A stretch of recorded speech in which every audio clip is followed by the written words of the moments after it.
1954 से पहले पूरी दुनिया मानती थी कि इंसान 4 मिनट से कम में 1 मील नहीं दौड़ सकता। डॉक्टर ने कहा था शरीर फट जाएगा।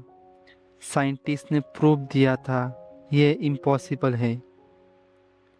6 मई 1954 में एक 25 साल का लड़का ट्रैक पर उतरा। उसने 3 मिनट 59 सेकंड में 1 मील दौड़ लिया। अगले एक साल में 23 और लोगों ने वही कर दिखाया। तो यहाँ पे सवाल ये नहीं है कि रॉगर बेंस्टियर ने ये कैसे किया। सवाल ये है बाकी 23 लोग पहले क्यों नहीं कर पाए। वहाँ पे कोई नई टेक्नोलॉजी नहीं आई थी और ना ही कोई नया ट्रेनिंग मेथड आई थी। कोई नया शू नहीं, यहाँ तक कि कोई नई सप्लीमेंट भी नहीं। बस एक चीज़ बदली थी, वो थी बिलीफ। 23 एथलीट्स फिजिकली कैपेबल थे। वो हमेशा से थे। उनकी मांसपेशियों में, उनके फेफड़ों में और उनके दिल में 4 मिनट से कम में 1 मील दौड़ने की क्षमता पहले से मौजूद थी। लेकिन उनका दिमाग एक दीवार से टकराकर वापस आ जाता था। एक ऐसी दीवार जो असल में थी ही नहीं। दुनिया के हर बड़े स्पोर्ट्स साइकोलॉजिस्ट ने ये स्टडी कर किया है कि वो दीवार सिर्फ और सिर्फ विश्वास की दीवार थी। 1955 में हेनरी बेचर ने एक स्टडी पब्लिश की।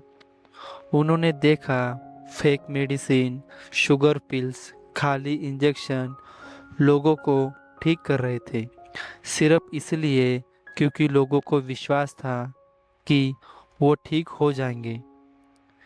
ये कोई स्पिरिचुअल बात नहीं है, ये डॉक्यूमेंटेड साइंस है। पार्किंसन पेशेंट को प्लेसिबो दिया गया। उनके दिमाग में असली डोपामिन रिलीज किया। डिप्रेशन पेशेंट को प्लेसिबो दी गई।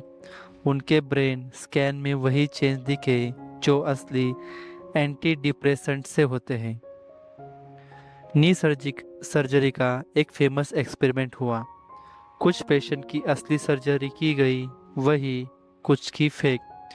बस चीरा लगाकर सील दिया गया, अंदर कुछ नहीं किया। दोनों ग्रुप बराबर ठीक हो गए। 1970 में एक आदमी को डॉक्टर ने बताया तुम्हारे पास 3 महीने हैं, तुम्हें लीवर कैंसर है और तुम लास्ट स्टेज में हो। वो आदमी 3 महीने बाद मर गया। बाद में उसकी ऑटोप्सी हुई, रिपोर्ट आई और वहाँ पे डॉक्टर हैरान हो गए। उस बंदे का लीवर लगभग नॉर्मल था। कैंसर इतना भी नहीं था कि किसी की जान ले सके। वो आदमी कैंसर से नहीं मरा, वो अपने विश्वास से मरा था। इसे कहते हैं नोसिबो इफेक्ट, प्लेसिबो का उल्टा। जैसे विश्वास ठीक कर सकता है, वैसे ही विश्वास बीमारी भी कर सकता है और मार भी सकता है। हेनरी फोर्ड ने कहा था whether you think you can or you think you can't, you are right. ये कोट नहीं है, ये एक लॉ है। थॉमस एडिसन ने बल्ब बनाने से पहले 10,000 बार फेल किया था। एक रिपोर्टर ने उनसे पूछा आपको शर्म नहीं आती 10,000 बार फेल हुए हो?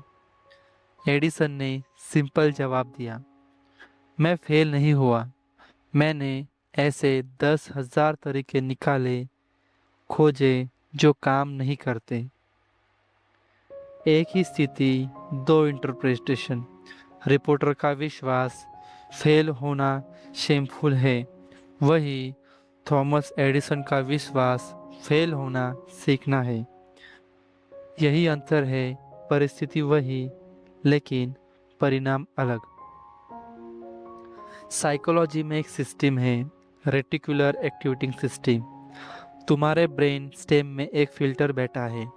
हर सेकंड तुम्हारी 5 इंद्रियाएं करोड़ों बिट्स की इंफॉर्मेशन लेकर आती है। तुम्हारा कॉन्शियस माइंड सिर्फ 50 बीट प्रोसेस कर लेता है। तो ब्रेन क्या करता है? फिल्टर करता है, और किस हिसाब से? तुम्हारे इंटरनल बिलीव्स या विश्वास के हिसाब से। अगर तुम्हें विश्वास है कि दुनिया में बुराई ही बुराई है, तो तुम्हारा रेटिकुलर एक्टिवेटिंग सिस्टम मतलब RAS तुम्हें हर जगह बुराई दिखाई देगी। अगर तुम्हें विश्वास है कि मेरे साथ हमेशा अच्छा ही होता है, वही तुम्हारे RAS तुम्हें अपॉर्चुनिटीज दिखाएगा जो दूसरों को नहीं दिखती हैं। दुनिया बदलती नहीं, तुम्हारा फिल्टर बदलता है, और फिल्टर ही तुम्हारे विश्वास चलाते हैं। और यही लॉ ऑफ बिलीफ की सबसे डरावनी सच्चाई है। तुम्हारे विश्वास तुम्हें पता भी नहीं कब बने। बचपन में किसी ने तुमसे कहा तुम गणित में कमजोर हो, बस पकड़ ली बात, वही एक वाक्य, और तुमने उस बात को मान लिया। 20 साल बाद तुम अब भी कैलकुलेटर निकालते हो छोटे छोटे जोड़ के लिए।